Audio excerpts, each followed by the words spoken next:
बहुत पहले की बात है। एक भिखारी सड़क के किनारे ही रहा करता था। उसका ना तो कोई रहने का ठिकाना था और ना ही कोई कमाई का साधन। वह कंधे पर एक झोला लटकाए सुबह से शाम तक भीख मांगा करता था। कहीं से उसे रोटी मिल जाती थी तो दूसरी जगह से कहीं से सब्जी मांगकर वो अपना पेट भर लिया करता था। लोग उसको वैगी कहकर पुकारते थे। एक दिन वैगी को सुबह से शाम तक कुछ भी खाने को नहीं मिला। उसका भूख के मारे बुरा हाल था। वह परेशान होकर इधर उधर घूम रहा था। तभी एक बूढ़ी स्त्री ने उसे अपने पास बुलाया और उसकी परेशानी का कारण पूछा। स्त्री ने वैगी को एक गेहूं का दाना देते हुए कहा, यह गेहूं का दाना चमत्कारी है। इससे करामाती दाना तुम्हें कहीं नहीं मिलेगा। इसे अपने पास संभाल कर रखना। जब तक ये दाना तुम्हारे पास रहेगा तुम्हारे पास खाने की कोई कमी नहीं होगी। वैगी दाने को उलट पलट कर देखने लगा।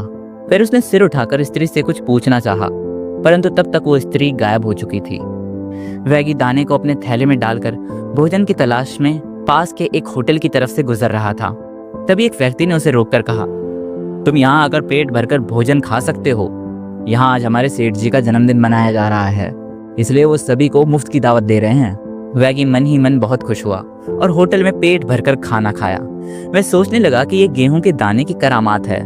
वो तो बस अपना भरा पेट लेकर वहां से चल दिया। अगले दिन वह घूमते घूमते थक गया तो भोजन के लिए एक घर पर पहुंचा। वहां उसने दरवाजे पर दस्तक दी। एक सभ्य और पढ़ी लिखी स्त्री ने उसे आदरपूर्वक भीतर बुलाया और कहा, आप यहाँ रात्रि को विश्राम कर सकते हैं, पहले आप भोजन कर लीजिए। वैगी को अब यकीन हो गया था कि गेहूं का दाना वाकई में करामती है। उसने पेट भर भोजन किया और फिर सोने जाने लगा। तभी उसे शिष्टाचार की बात याद आई तो उसने अपने थैले से अपना चाकू और प्लेट निकालकर मेजबान स्त्री को दे दी।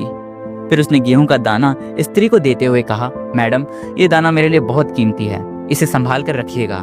सुबह को जाते वक्त मैं इसे अपने साथ लेता जाऊंगा। मेजबान स्त्री ने गेहूं का दाना संभाल कर मेज पर रखी प्लेट में रख दिया और सोने चली गई। प्रतिदिन की भांति स्त्री सुबह को जल्दी उठ गई और अपनी मुर्गियों को बाड़े में दाना खिलाने गई। फिर अपनी रसोई में काम करने चली गई। तभी एक मुर्गी खुले दरवाजे से कमरे के भीतर आकर जमीन से बचा कुचा खाना उठाकर खाने लगी। इसी बीच वैगी की आंख खुली। उसने देखा कि एक मुर्गी कमरे में घूम रही है। वैगी मुर्गी के पीछे दौड़ा। मुर्गी बचने के लिए मेज पर चढ़ गई। उसने प्लेट में गेहूं का दाना देखा तो झट से उस पर चोंच मारकर उसे खा गई। जब तक वैगी मुर्गी को पकड़ता, मुर्गी दाना खा चुकी थी। वैगी ने शोर मचाना शुरू कर दिया। घर के सभी लोग जाग गए। घर का मालिक बहुत ही ईमानदार और शरीफ इंसान था। वह पूछने लगा, आप हमारे यहाँ मेहमान हैं, क्या बात हो गई जिससे आप इतने परेशान हो गए हैं? क्या हमसे कोई गलती हुई जिससे आप नाराज़ हैं? वैगी बोला, मैंने मैडम को कह दिया था कि मेरा गेहूं का दाना संभाल कर रखिएगा, पर उन्होंने मेज़ पर रख दिया और उसे आपकी मुर्गी खा गई। मुझे वही गेहूं का दाना चाहिए। मेजबान स्त्री ये तो जानती नहीं थी कि उस दाने में क्या खासियत थी। उस घर के मालिक वैगी की खुशामद करने लगे और कहने लगे कि आप जितने चाहे उतने गेहूं के दाने ले जा सकते हैं।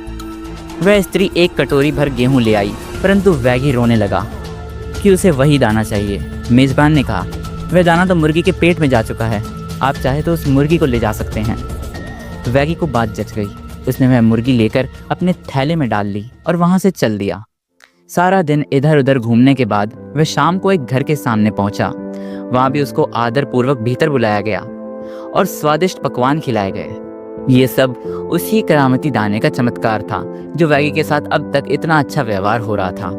वैगी ने मकान की मालकिन को मुर्गी और थैला संभाल कर रखने को दे दिया और सो गया। सुबह उठकर वैगी ने मालकिन से अपनी मुर्गी मांगी। मालकिन मुर्गी लेने गई तो उसने देखा कि वैगी की मुर्गी के पंख बिखरे पड़े हैं। मालकिन के नौकर ने बताया कि नई मुर्गी को देखकर मालकिन की पुरानी मुर्गियों ने बाड़े में उस पर आक्रमण कर दिया और अपनी चोंचें मार मार कर उसको लहूलुहान कर दिया। इसलिए वैगी की मुर्गी अपनी जान बचाने के लिए बाड़े से बाहर भाग गई थी। बरामदे में ही मालकिन का कुत्ता बैठा था जो मुर्गी को मारकर तुरंत खा गया। वैगी रोने चिल्लाने लगा कि उसे अब अपनी वही मुर्गी चाहिए और जिद करने लगा कि उसे अपनी वही मुर्गी वापस चाहिए। मालकिन की समझ में नहीं आ रहा था कि वैगी को कैसे शांत कराए। उसने विनती करते हुए कहा कि आप उसके बदले में कोई और मुर्गी ले जा सकते हैं, परंतु वैगी नहीं माना। तब मालकिन ने हार कर अपना पालतू कुत्ता वैगी को दे दिया। वैगी ने उस कुत्ते को अपने थैले में डाल लिया और आगे चल दिया। आगे जाकर वह एक शानदार बंगले के आगे रुका। बंगले में राजकुमारी अपने परिवार के साथ रहती थी। बंगले की मालकिन ने वैगी को भीतर बुलाया। नहला धुलाकर कपड़े दिए, फिर पेट भर भोजन भी कराया। बंगले में रहने वाली राजकुमारी को देखकर वैगी के दिल में लालच आ गया। वह सोचने लगा कि एक गेहूं के दाने की करामात के कारण उसे मुर्गी और फिर मालकिन का प्यारा सा कुत्ता मिल गया। यदि किसी तरह यह कुत्ता मर जाए तो बदले में मैं राजकुमारी को मांग लूं और उससे विवाह कर लूं, फिर मेरा जीवन सुखमय हो जाएगा। वैगी ने जानबूझकर उस कुत्ते को राजकुमारी के पीछे लगा दिया। जब राजकुमारी अपनी सखियों के साथ बगीचे में खेल रही थी, तभी कुत्ता जोर से राजकुमारी पर झपटा। राजकुमारी ने अपने बचाव में एक बड़ा पत्थर उठाकर कुत्ते को दे मारा। कुत्ते को चोट लगी, पर कुत्ता फिर उठकर राजकुमारी के पीछे भागा। इस बार राजकुमारी ने क्रोध में आकर कुत्ते पर डंडे से वार किया। कुत्ता वहीं के वहीं ढेर हो गया। वैगी जब बंगले से बाहर जाने लगा तो उसने बंगले की मालकिन से अपना कुत्ता मांगा, परंतु मालकिन ने सकुचते हुए कुत्ते के मरे होने का सारा किस्सा बता दिया। वैगी जोर जोर से रोने चिल्लाने लगा कि उसे अपना वही कुत्ता चाहिए। बंगले की मालकिन ने उसे बहुत समझाया कि वह दूसरा कुत्ता ले ले, परंतु वह नहीं माना। तब बंगले की मालकिन ने असमर्थता प्रकट कर दी। वैगी बोला, जिसने मेरा कुत्ते को मारा है मुझे वह दे दीजिए, मुझे वो दे दीजिए, मैं उसी से संतुष्ट हो जाऊंगा। मालकिन को वैगी की बात सुनकर बहुत क्रोध आया कि एक आदमी कुत्ते के बदले उनकी बेटी मांग रहा है। मालकिन ने कहा, तुम्हें मैं 1000 मोहरें देती हूँ। यदि तुम में कोई हुनर या किसी कला में निपुण हो तो इन मोहरों को 1 महीने के अंदर अपनी कमाई से 2 गुना करके ले आओ। यदि तुम ऐसा कर सकोगे तो मैं अपनी बेटी का हाथ तुम्हें दे दूंगी।